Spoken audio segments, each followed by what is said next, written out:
नमस्कार मंडळी. आजची प्रसन्न सकाळ. आज मोक्षदा एकादशी होती आणि गीता जयंती होती. भारतात असताना बिल्डिंगमध्ये भगवद्गीतेच्या क्लासला जायचे, तेव्हा सुरुवातीला खरंच वाटलं नव्हतं आपल्याला हे सगळे श्लोक म्हणता येतील, सगळे अध्याय आपल्याला म्हणता येतील. परंतु हळूहळू सगळ्या आमच्या ज्या टीचर्स होत्या त्यांच्या सानिध्यात आल्यानंतर सगळं शिकत गेले आणि याची गोडी निर्माण झाली.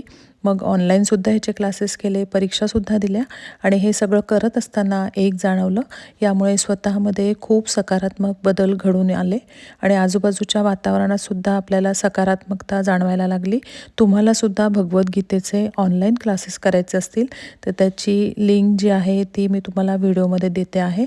दिवसभरातला कुठलाही वेळ तुम्ही या क्लाससाठी घेऊ शकता. तसेच यूट्यूबवर शैलेंद्र भारती यांचीसुद्धा भगवद्गीतेचे सगळे अध्याय त्यांनी टाकलेले आहेत आणि त्याचा अर्थसुद्धा टाकलेला आहे, परंतु तो हिंदीमधनं आहे.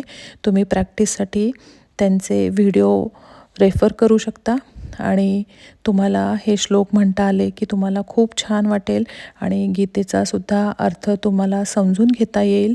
धन्यवाद. प्रयाणकाले मनसाचलेन भक्त्या युक्तो योगबलेन चैव भ्रुवोर्मध्ये प्राणमावेश्य सम्यक् सतं परं पुरुषमुपेति दिव्यं यदक्षरं वेदविदो वदन्ति विशन्ति यद्यतयो वीतरागाः यदिच्छन्तो ब्रह्मचर्यं चरन्ति तत्ते पदं संग्रहेण प्रवक्षे सर्वद्वाराणि संयम्य मनोरथि निरुध्य च मूढ्याध्यायात्मनः प्राणम् आस्थितो योगधारणाम् ओमितेकाक्षरं ब्रह्म व्याहरन् मामनुस्मरन् यः प्रयाति त्यजन् देहं स याति परमां गतिम् अनन्यचेता सततम्